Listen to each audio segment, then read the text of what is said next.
लाह।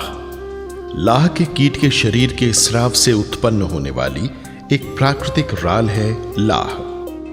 लाह को लाख के नाम से भी जाना जाता है। भारतवर्ष में लाह का उत्पादन सर्वश्रेष्ठ माना जाता है। आज की परिस्थिति में लाह के घटते हुए उत्पादन और बढ़ती हुई मांग की वजह है इसके कई तरह के उपयोग। लाह का इस्तेमाल कई प्रकार के उत्पादनों के लिए किया जाता है, जैसे दवाई बनाने में, गहने बनाने में और पॉलिश बनाने में आदि। लाह की विभिन्न किस्में हैं, रंगिनी, कुसुमी आदि। माना जाता है कि वर्तमान परिस्थिति में लाह के उत्पादन में आती कमी का कारण है वातावरण में आ रहे जबरदस्त बदलाव। आज के दौर में किसान भी इस बदलाव से हताश होकर लाह की खेती को भूलते जा रहे हैं। परंतु वैज्ञानिक पद्धति द्वारा की गई लाह की खेती से इस समस्या से बहुत आसानी से छुटकारा पाया जा सकता है। कुछ आसान से नुस्खे हैं जिनके पालन से लाह की खेती में बेहतरीन प्रगति देखी जा सकती है। लाह के अलग अलग पोषक वृक्ष पूरे भारत में उपलब्ध हैं। इनमें से साधारण तौर पर जो वृक्ष उपलब्ध हैं वो हैं कुसुम, बेर और पलाश। सेमिया लता जैसे पौधे भी लाह की खेती में काम आते हैं। झारखंड में बेर के वृक्ष पर वैज्ञानिक पद्धति से लाह की खेती काफी प्रचलित है, जिससे बहुत आसानी से गांव में बसे किसानों को फायदा हो सकता है।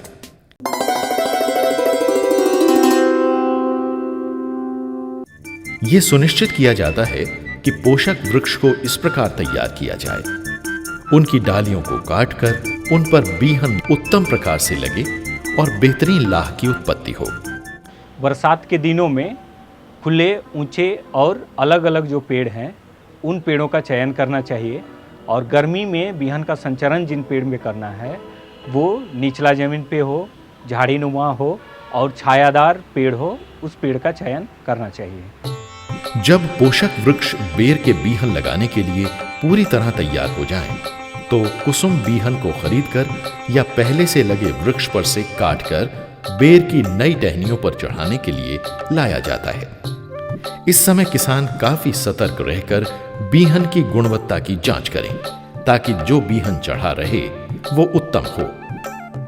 यदि 1% कीट निकला हो तो बीहन का रंग भूरा होगा। ये बीहन पेड़ पर चढ़ाने लायक है।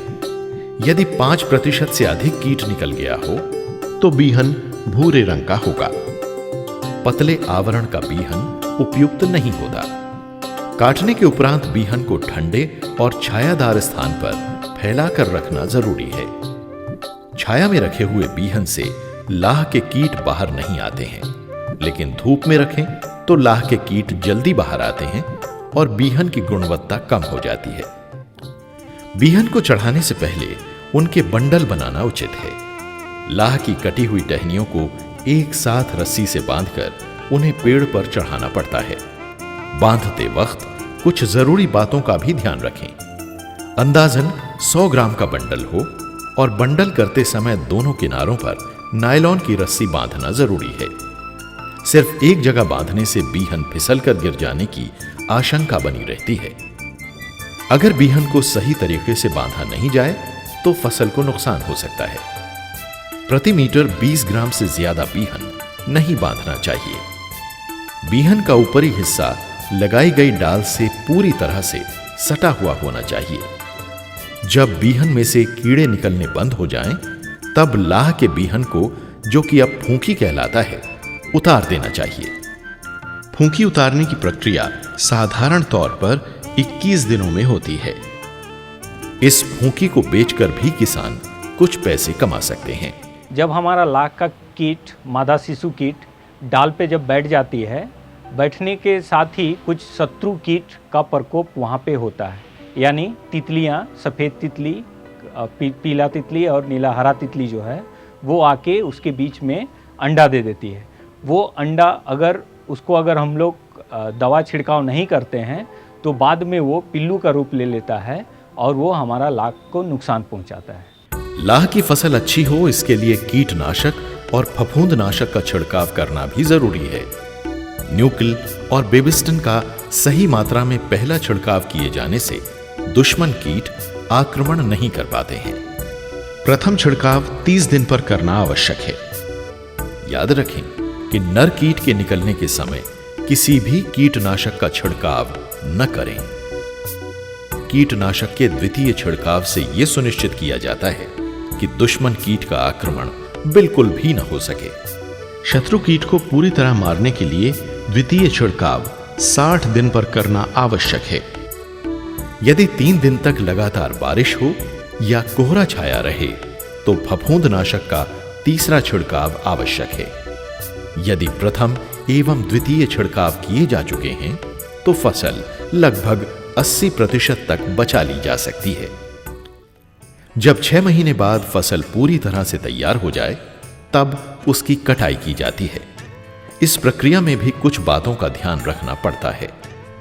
इस कटी हुई फसल को दोबारा बीहन भी बना सकते हैं या इसे छीलकर बेच भी सकते हैं, जिससे कई प्रकार की वस्तुओं का निर्माण होता है।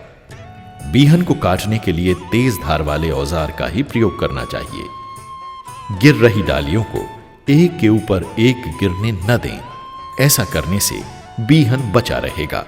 जितना भागीदारी पुरुषों का है उससे अधिक लाख की खेती में महिलाओं की भागीदारी है। ये महिलाओं की उसके घर पर रहते हुए उसका एक रोजगार मुहैया कराने का सबसे सर्वोत्तम साधन है। एक बेर का पेड़ में अगर हम लोग 1 किलोग्राम अगर बीहन लाख की मात्रा डाल करके उस पर कीट संचारण का क्रिया करते हैं तो कम से कम 6 महीना के अंदर ही उसे 10 से 15 किलोग्राम बीहन लाख के रूप में शुद्ध रूप से मिलता है। इस तरह से देखें तो कोई ऐसा बैंक नहीं है जो 6 महीना के अंदर इतना पैसा दे सके। और साधारणतः जो है गांव में हर किसी के पास 10-12 बेर का पेड़ है तो वो जो है 40 से 50 हजार रुपया सालाना आसानी से बेर के पेड़ से, जिससे कुछ खास इनकम नहीं हो रहा था, इससे उसको लाख पालन करने से उसका आमदनी का ये एक अतिरिक्त स्रोत बन जाएगा। तो महिलाओं से मेरा अपील है कि वो अब वन लगाने में अपना योगदान करें तो हम पर्यावरण का भी सुरक्षा करेंगे और साथ में साथ अपना आर्थिक उन्नति भी करने में ये हमारा सहयोग प्रदान करेगा आने वाला दिनों में। आपने अभी देखा कि लाह का उत्पादन किस प्रकार से किया जाता है। लाह की खेती अपने आप में एक आसान और लाभदायक आजीविका साबित हुई है। पूरी ईमानदारी और परिश्रम से लाह का उत्पादन करने पर गांव की सभी महिलाएं आर्थिक आमदनी कर सकती हैं।